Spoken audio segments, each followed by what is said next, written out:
Hi, everyone. Let's get started.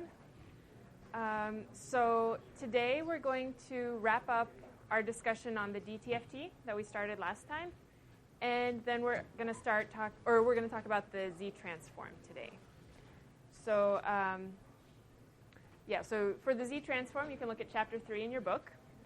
And just a reminder, your homeworks are due Friday right before midnight.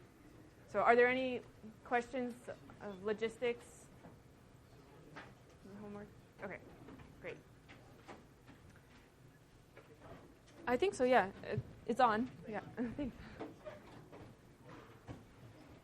Okay, so let's revisit this slide that we saw last time.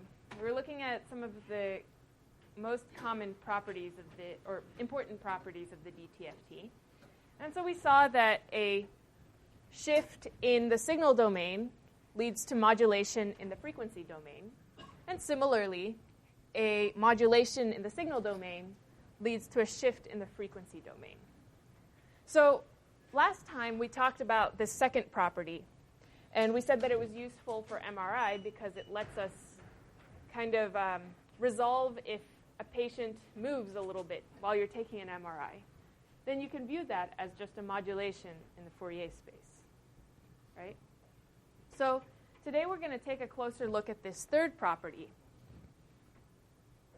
So this picture on top is called a phantom, and it's basically a plastic and water setup that you'll use in MRI to kind of calibrate the machine to make sure that it's collecting information correctly. And so what we see here is the magnitude on top and the phase on the bottom that was collected while they were measuring this phantom object.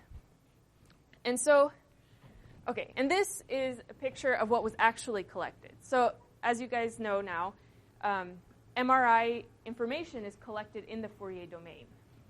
So this is the Fourier transform of that picture, or the magnitude of the Fourier transform. So does anyone see anything that strikes you as off about this picture, the Fourier transform?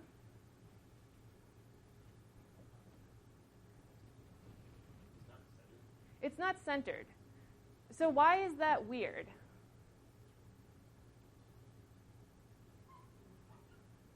So usually, when we take the Fourier transform of a real signal, most of the energy is concentrated around frequency 0. Why is that?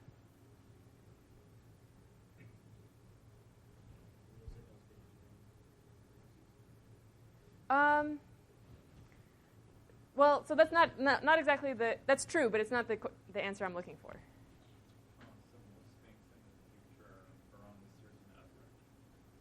Yes, so there's usually a low frequency component to most physical objects. So you know how you can think of when omega equals 0, you can think of h of e to the j omega as kind of the DC offset, or the average value, right? So every physical objects that we observe have an average value. More generally, physical objects tend to be low-pass filters. So if you look at their frequency response, they'll have a lot of mass close to omega equals 0. So what that means when you take a Fourier transform of a picture is that usually you'll see most of the mass concentrated at omega equals 0. So this is spatial frequency, which we haven't explicitly talked about yet. But basically, on the x-axis, omega equals 0 should line up here in the middle. And on the y-axis, omega equals 0 should line up here. So we basically have two frequency components. And on both of them, we would expect this cross to line up in the middle. So what has happened here is essentially we have a frequency shift in the Fourier domain. Now, what do we know that corresponds to in time domain? Complex exponential. So if I'm modulating my signal domain signal by a complex exponential, what would I expect to change?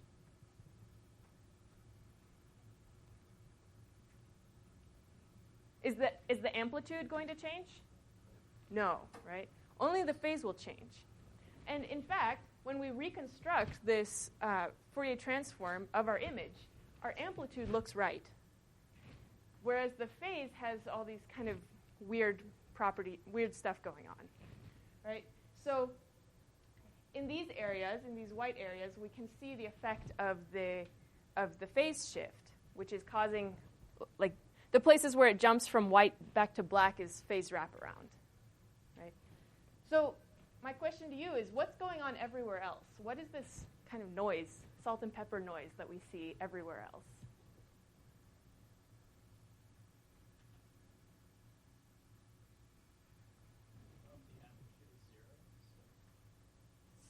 Or very close to zero. Yeah. So what's happening? You're on the right track. Shift the sign. Oh, so like if the magnitude is really close to zero, like it can be like arbitrary phase. Exactly. Yeah. So let's draw a picture. Can everyone see if I draw here? Is that okay? So all right. So the areas that are really noisy are the black areas. And the black areas have very small amplitude. So let's first consider a value in the complex plane with a big amplitude. So this is some r e to the j omega, where r is large. And let's say when I measure this point, there's some Gaussian noise that gets added to it. So it could be anywhere in this ball, right? Now, if that Gaussian noise gets added, is that going to change the phase a lot? No. And that's why for the white points, we see the phase looks pretty consistent. It follows a pattern. Now, let's look at another point with a really tiny magnitude. Now, if I have Gaussian noise centered on this point, that could change the phase arbitrarily, right? It could change the phase 180 degrees, or like any number in here with relative ease, right? So the reason that we're seeing this noise is because the magnitude isn't very large in that area. All right. What about that amplitude shifting to the right picture? The right picture? What about it? So why shifting to the right?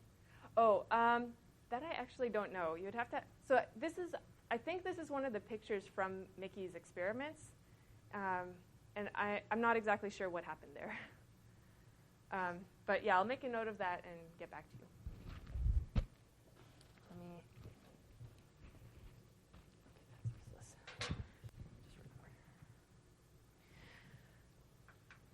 Okay, so, all right, so LTI systems, we know they have a frequency response.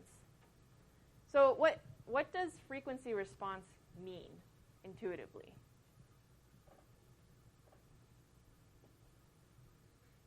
Pretty self-explanatory, right? If you input a signal of one frequency, what's going to happen at the output?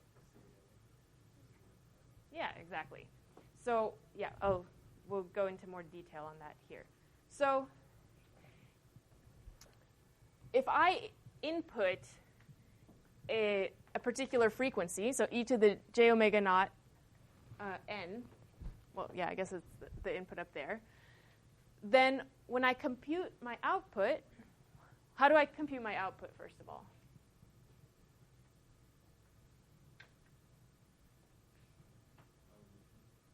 Yes, convolution. So if I write out my convolution, I have this summation of h sub k times e to the j omega naught n minus k, right? So I can separate that complex exponential into the product of two complex exponentials. And I can factor out that e to the j omega naught n out of this expression entirely. And this was our input signal, remember? So what is this? What's this part that's left over? The Fourier transform of what? Of your impulse response, evaluated at omega naught, right? So we have this nice property that whenever we feed in this particular class of functions, that is complex exponentials, the output just gets scaled by the frequency response evaluated at that frequency.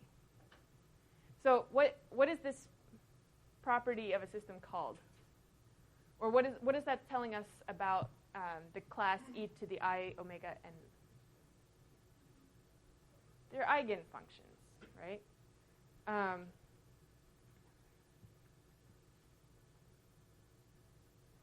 Right, and so and we also have a phase shift, right? It's not just scaled.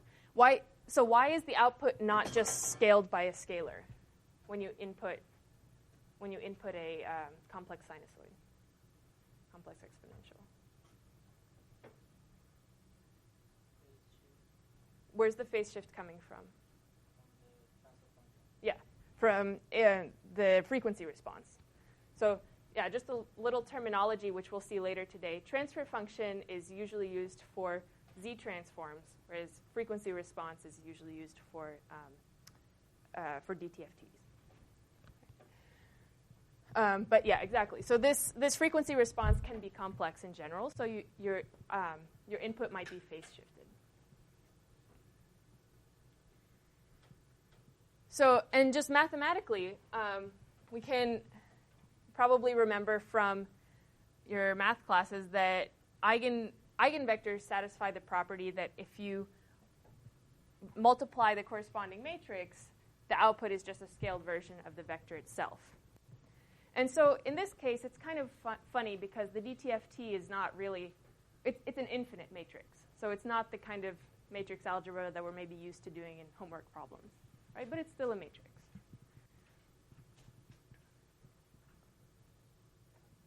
Okay, so let's start doing some thinking. We have a causal moving average filter. So first of all, what's a moving average filter? What does it do? It is low pass, but physically, what is it doing to your signal? Yeah, it's just summing it up and averaging. Can anyone name an example of where you might find a causal moving average filter?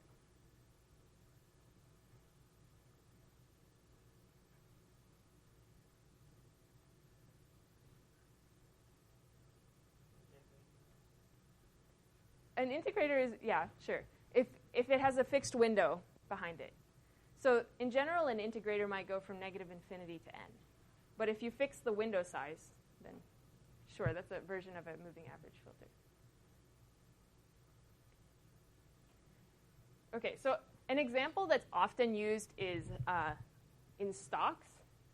When you look at the price of a stock, usually companies will show you kind of a smoothed version. So here, this red signal is the actual stock price, and the blue signal is the moving average filter. So over time. Yeah. So why is the blue filter, why does it look like it's lagging behind the red signal? Yeah. So can you tell me more? Why would causality have that effect? So it's like taking a non-causal moving average and then delaying it? Sure. That's one way of looking at it. Yeah. But effectively, what it can only rely on samples from the past, right? So that's going to cause some delay because at, like, for instance, here, when it dips down and it starts rising up again, the moving average won't realize that it's rising up again until it's started rising for a while because it has all of this decreasing trend to counteract. And this is something, and what's your name? Saul. Saul. Yeah. So Saul's right in that causal filters are going to have some delay associated with them. And you'll see that if you try to build controllers, like for robots or something. It takes a little bit of time for them to process whatever input information that you're feeding.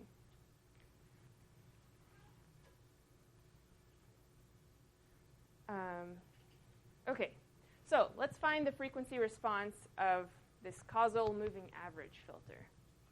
So where should I start?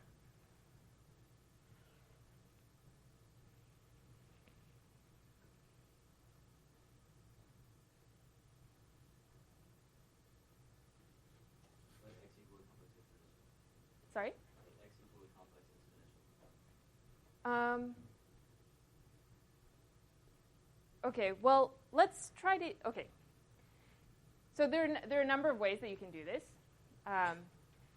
But this signal does look like a signal that we analyzed last class. And which signal is that? The window, right? What's different about this? What's different about this filter? It's not centered, right? So that means that it's been shifted in signal domain, right? So we can see that it's shifted here by m over 2. So what does that mean for us in the frequency domain? It's going to be a phase shift. Good. And in particular, so we can just essentially plug in the exact same frequency response that we found last time, and then multiply that by a phase shift. So in general, this is a good approach for dealing with problems where you're trying to find the frequency response. You can try to map signals or try to find or represent a signal as a transformation of a signal that you've seen before and for which you already know the frequency response. Right? And that often makes it easier to figure out what's going on in the frequency domain. Okay, so, all right, so let's plot this frequency response. So, okay, so here we've plotted the magnitude of the frequency response and the phase. Now, remember last class when we plotted the frequency response of the window function, we plotted something that looks like this.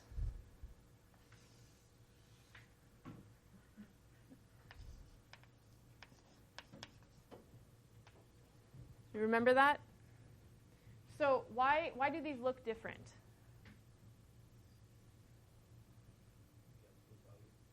Right. So this frequency response, the periodic sink, is completely real. So we didn't need to represent the phase of it. But now, because we have this complex exponential, we also have to account for the phase. So we split it into the magnitude and the phase. Okay. So what's going on with these jumps of phase pi?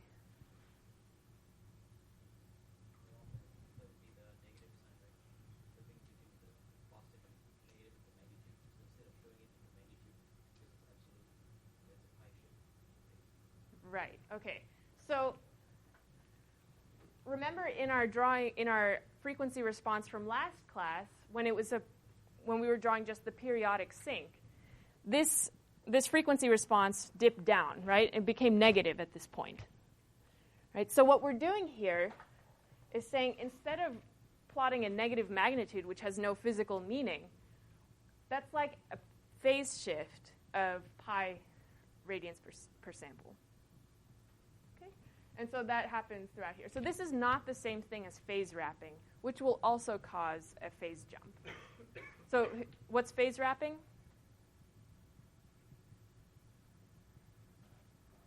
Yeah, so we represent the phase between minus pi and pi. And so if the phase at any point goes below negative pi, then we jump up to positive pi, right? Because we're computing everything modulo 2 pi minus pi. Is that clear? Are there any questions? Okay.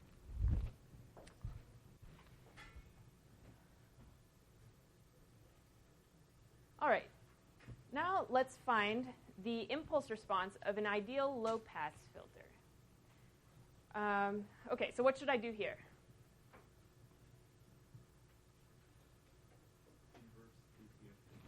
Inverse DTFT. Okay, so all right, this is pretty straightforward. This is just applying the formula that you guys have already looked at.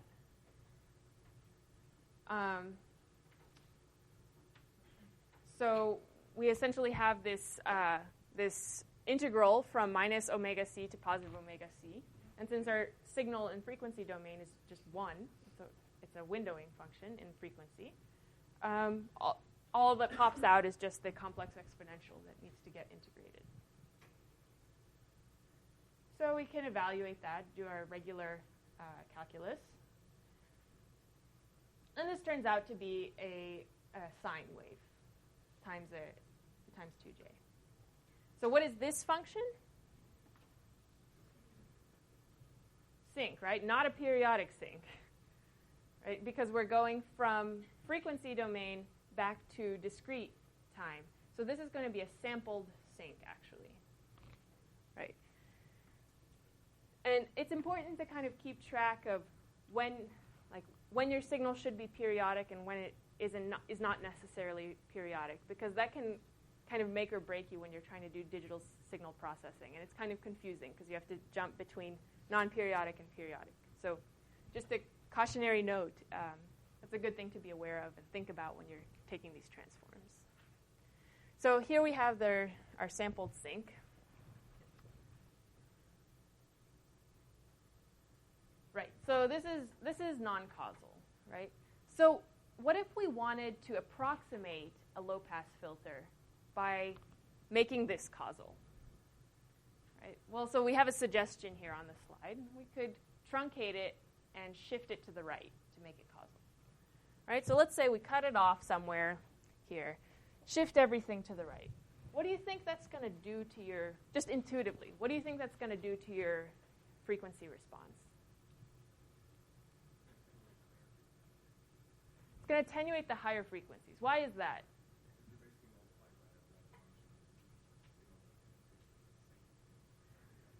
Okay, so let's think about that a little more. So in frequency domain, it originally looked like just a box, right? So do we have higher frequencies represented? Not really. It's a low-pass filter, but you're on the right track. So it introduces some strange frequency components that we didn't see previously. So let's take a look at what happens there. And your intuition is pretty close in continuous time, right? Okay. All right, so to truncate our signal, we're going to multiply our impulse response by the windowing function that we know and love. And so, okay, so if we're multiplying the windowing function in signal domain, what is going to happen in frequency domain? You convolve with the sinc, almost, right? Periodic sinc, and what kind of convolution? Periodic convolution, circular convolution, either one is the same thing. So what happens if you try to do a regular convolution on two periodic signals? Right. It could blow up to infinity. So like if I have,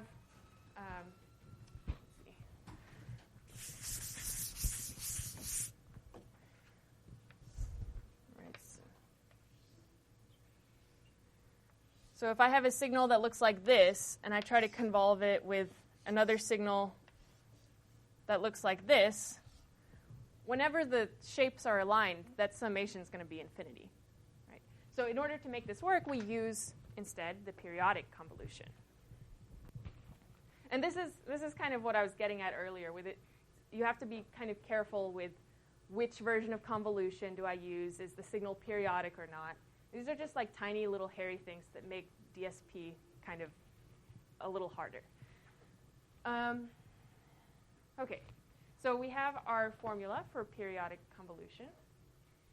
And our output frequency response looks like this. So there are kind of two main effects going on here. What are they? There are two main ways in which this frequency response is different from our original window.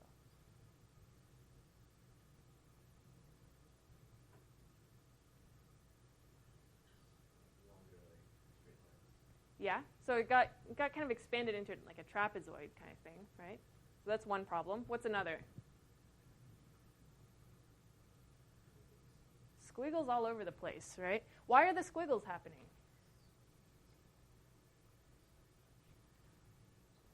We introduce new frequency components.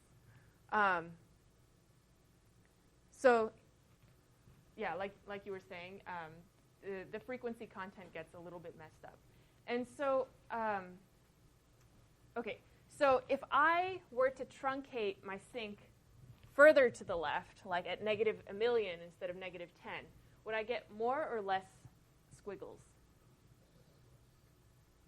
I hear less? Why?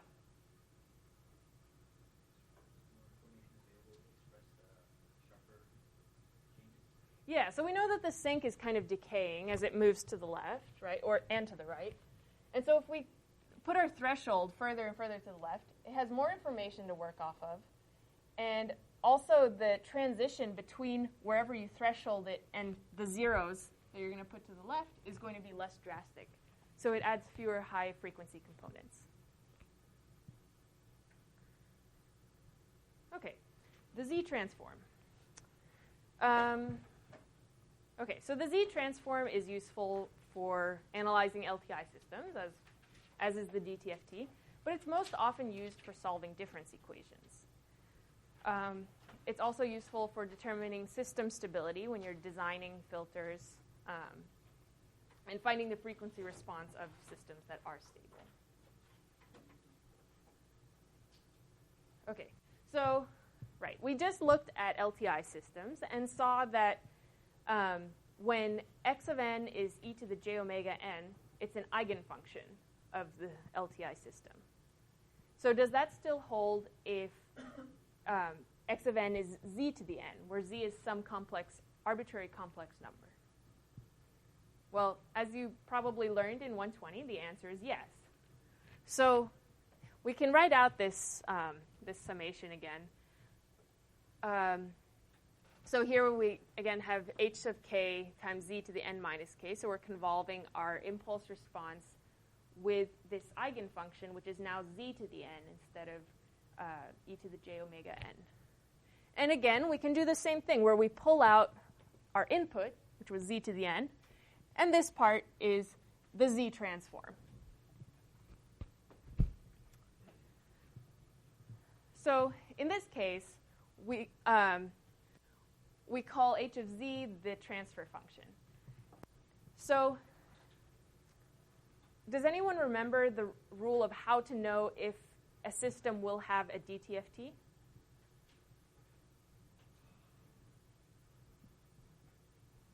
It's related to the z transform.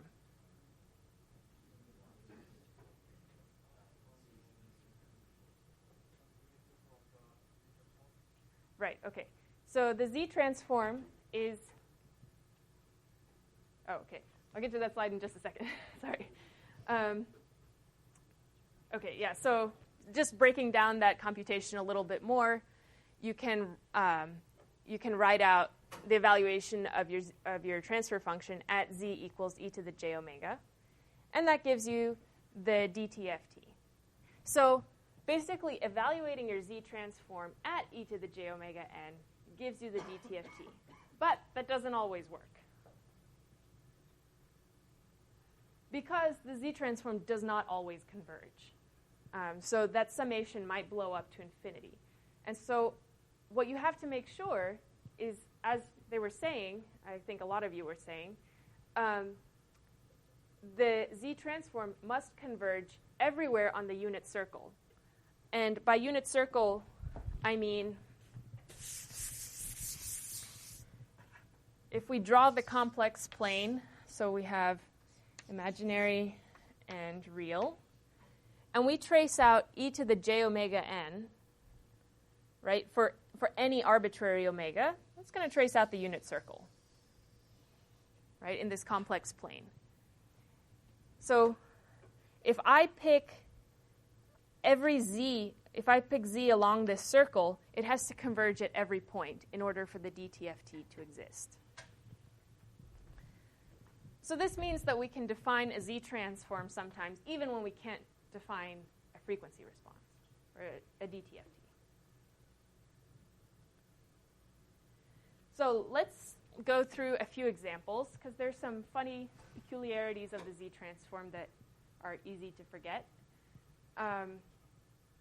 So who remembers what a right-sided sequence is?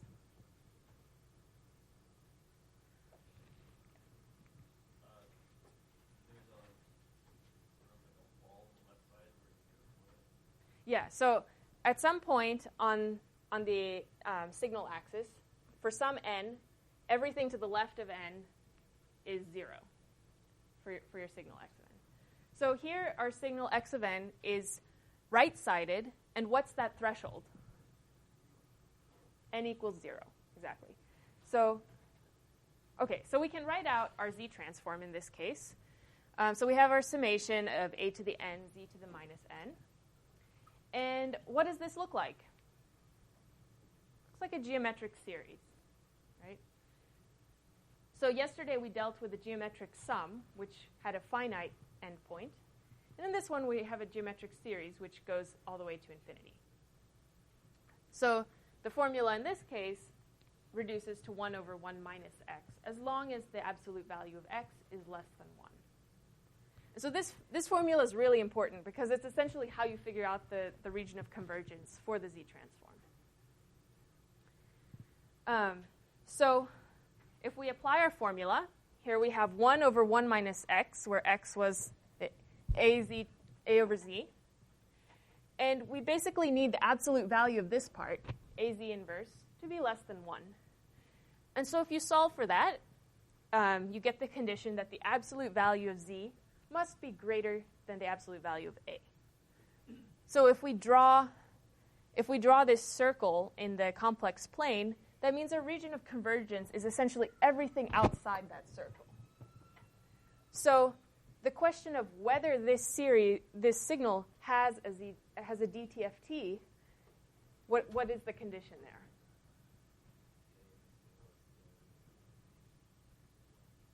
Absolute value of a should be less than 1, because we want the entire unit circle to be contained in this gray region. And that happens as long as a is less than 1, or the absolute value of a is less than 1. Okay? So here's another example.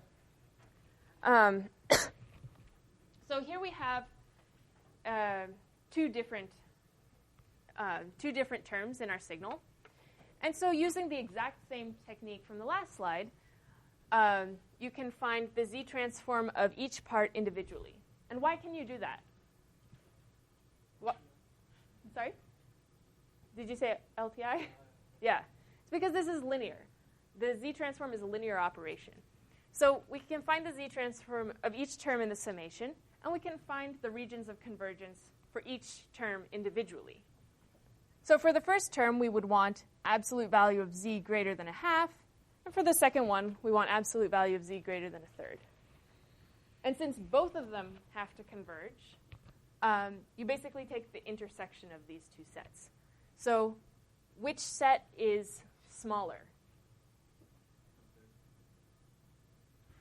So its absolute value of z should be greater than, so 1/3 is smaller than 1/2. But I'm asking which set is smaller? One half, yeah. So negative 1/3 is here. So our one pole is here. And the other pole is at z equals 1/2. And so if you look at the circle that expands outwards, the one that covers less space is the one starting at 1/2. Okay. Is that clear? So yeah, always when you're trying to find the region of convergence, you want to look at the intersection of whatever terms you have. Okay, so now let's look at a left-sided sequence. So for left-sided sequences, it's the opposite, right? You have some value of n, and everything above n is going to be 0. So we'll flip our signal and do essentially the same thing. We plug in our formula for the z transform, work out the geometric sum, and basically we got the exact same term here, right? So except for z is now not inverted. So, oh wait, sorry, yeah. So, okay, yeah, this is the same term. This is the same z transform as we got before. And this goes to show why the region of convergence is important. Because if you give me a Z transform, but you don't tell me what the region of convergence is, I can't determine uniquely what the signal was, or what the signal domain signal is. So for left-sided sequences, the region of convergence is the opposite. So instead of the absolute value being greater than your A, absolute value of A, it's everything less than. So you fill in the disk. Okay. So I'll quickly go through this example, which has a sum of a left-sided and a right-sided sequence. So this should be pretty clear. If anyone has questions, let me know. So which of these terms is left-sided and which is right-sided? Sorry? First one's left-sided, right? So we can compute our Z transforms in the same old way, like computing that geometric sum. But since we know that this was a left-sided signal, our region of convergence here is going to be absolute value of Z less than a value. And since this one was right-sided, the absolute value of Z should be greater than a constant. Right? And now we want the intersection of those two spaces, so which ends up being this donut. Right? Now, does this signal have a DTFT?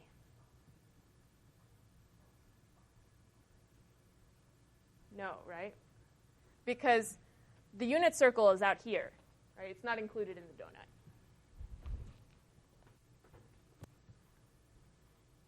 And sometimes you don't have any region of convergence at all.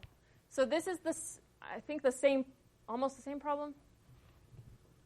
Yeah, same problem, except with the left-sided and right-sided switched, right? So here we have our two regions of convergence being, right. So we have absolute value of Z should be both greater than 1/2 and less than 1/3. And that's never going to hold. So this sequence doesn't even have a Z transform, or it has it doesn't converge anywhere. Okay, and two-sided sequences never converge.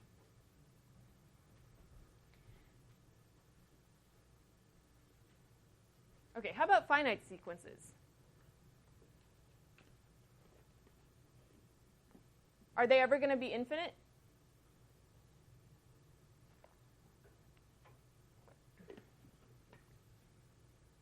No, right? A finite sum of finite terms is never going to be infinite. So if you have a finite sequence, so it's both left and right-sided. I don't know if that's the right terminology, but it's bounded on both the left and the right sides. So you have zeros on the left and the right side. That's always the region of convergence should be the entire plane, except for potentially 0 and infinity. So, okay, so let's look at this example. So we can compute the Z transform in the usual way, and we have this fraction where a 0 cancels one of the poles, right? And so essentially we're left with a Z transform that looks like this. And so our region of convergence is everything for which the absolute value of Z is greater than 0. Now, so this is like a okay,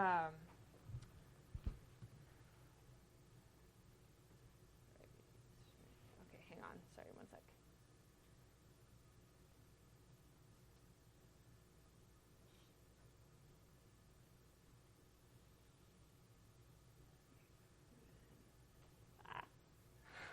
Sorry. Okay, so this is like the window sequence, which is what we looked at. So, as the window, yeah. Why we have that product? Where that product? Oh, the product? Okay, so this comes from factoring out this polynomial. So basically, this is like one if we consider real numbers, 1 minus x to the 6th, let's say, we know that this expression is always going to have 6 roots, right? They might be imaginary, but it's always going to have 6 roots. So what we're doing here is breaking the numerator into m different roots. So they're the m roots of a. They're the m roots of a in the complex plane. And one of them cancels because one of the roots looks exactly like this denominator. So this product is just the roots that are left over. So if that's confusing, I can talk to you more about factoring complex polynomials maybe during or after discussion. Okay.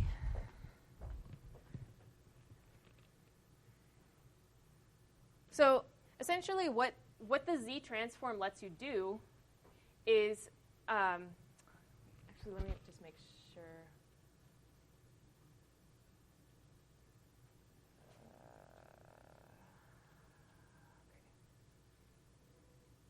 Okay. So what the Z transform lets you do is pick where you want your poles and zeros to be so that your system behaves kind of the way you want it to. So who knows why it's called a pole? So Mickey claims something that I had never heard before, but he says it's called a pole because if you imagine the magnitude of the Z transform as like a big membrane, the pole sticks up out of the membrane and forces a bump in the membrane, like a tent, right?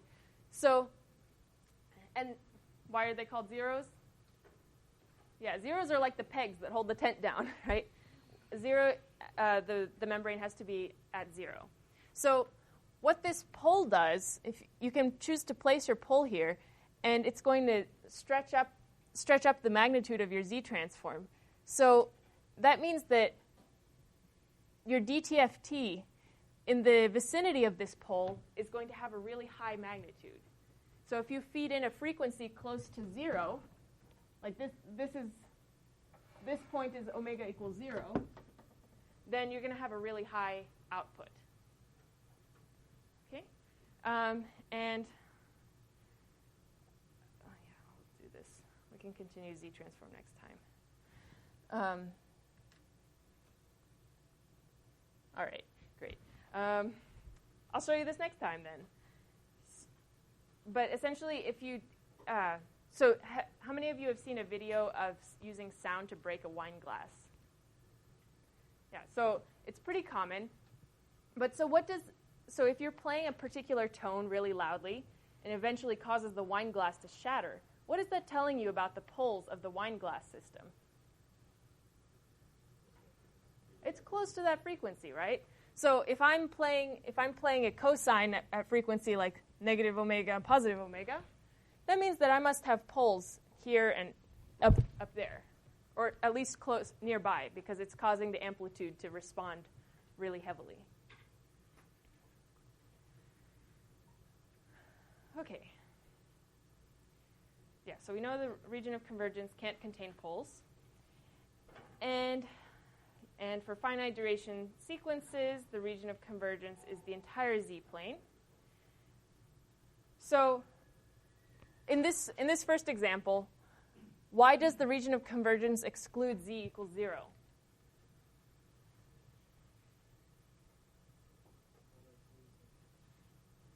Yeah, so if I plug in Z equals 0, 1 over 0 is going to be infinity, right?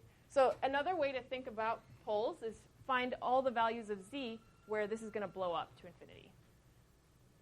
And similarly for this one, if I plug in Z equals infinity, this is obviously going to be infinity.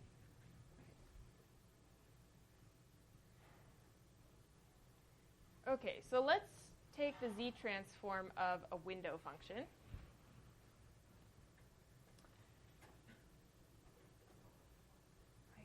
What am I doing here?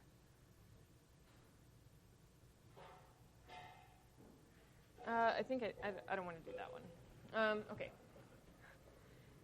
So, all right. So we went through a number of examples in excruciating detail, but these are just examples that should help you keep in mind some of the basic rules about the Z transform.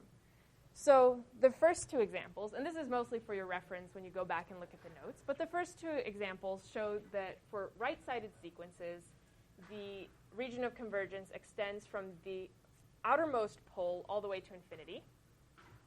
And for left-sided sequences, it extends inward from the innermost pole to 0, so you fill in the disk. And for two-sided signals, the region of convergence is either the donut shape or it doesn't exist at all. And similarly to the DTFT, there's some analogous-looking properties. So once again, a shift in signal domain is like what we call the phase shift in frequency domain, or in Z domain now. So when you plug in Z equals e to the j omega, then that looks like a phase shift. And so if you scale your function by a constant to the n, then that's like dividing your frequency. So it squishes it. It spreads it apart if z naught is greater than 1. And and multiplying your signal by n is like taking the derivative with respect to z and multiplying by z. And similarly, and this one should look very similar from the DTFT. If we flip our signal, so in DTFT, what did flipping our signal do in the frequency domain?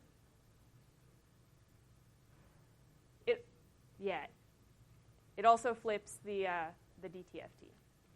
So flipping in time is like flipping in frequency. So here we get a similar effect where if we flip in time, we get x of z to the negative 1. So if we substitute in z equals e to the j omega, this is like flipping the DTFT in frequency. Right? And convolving signals in signal domain is, as expected, like multiplying signals in Z domain. So what was that one? The second property? the second property?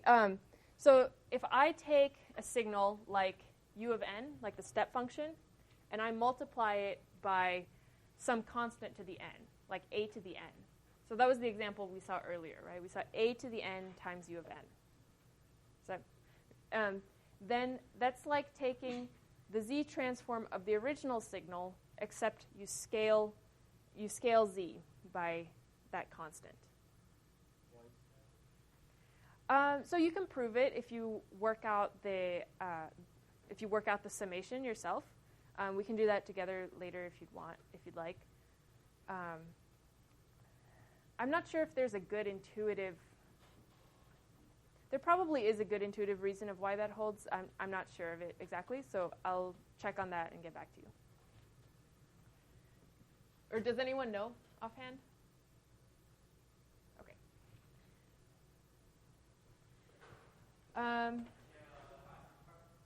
Okay. And so in general, to invert the Z transform, the usual way to define this is with a contour integral. But the lesson to keep in mind is that we never want to do contour integrals. They're horrible. And so there are a few ways to get around doing contour integrals. So we have a list of known Z transforms. So maybe we'll see a signal that we already know the Z transform for. We can use the properties of the Z transform that we went over on the previous slide. So maybe it looks like something we know except transformed in some way. We can use a power series expansion or a partial fraction decomposition to break it into pieces that we know the shape of. Or we can use the residue theorem, which is not something that I've seen used before. Okay. And so most often we'll see a Z transform that is the inverse of rational polynomials. So yes, often you'll see Z transforms that are rational fractions of polynomials in Z. So what does that usually tell you? Or why is this a nice form? You can see the poles and zeros easily. And what's another reason that's nice? Well, it makes it easy to see what's going on in your system at a block diagram level. So if you have, like a transfer function for a system is usually going to be like look like y of z over x of z equals something, right? So if this is a fraction, if this is a of z over b of z, sorry, I wasn't precise here. Y is the output of your system, and x is the input, right? And this ratio is the transfer function for your system. So if this transfer function is a ratio of polynomials in z, then we know that y of z times b of z equals x of z times a of z. Right? And so this makes it, because of linearity, this makes it easy to figure out what's the block diagram or what's the difference equation that describes your system. And that's good, like if you want to build a circuit that actually implements this kind of filter. Okay, so I think we're good. So I'll wrap this up next time, and we'll talk about the DFT, which is one of my favorite transforms.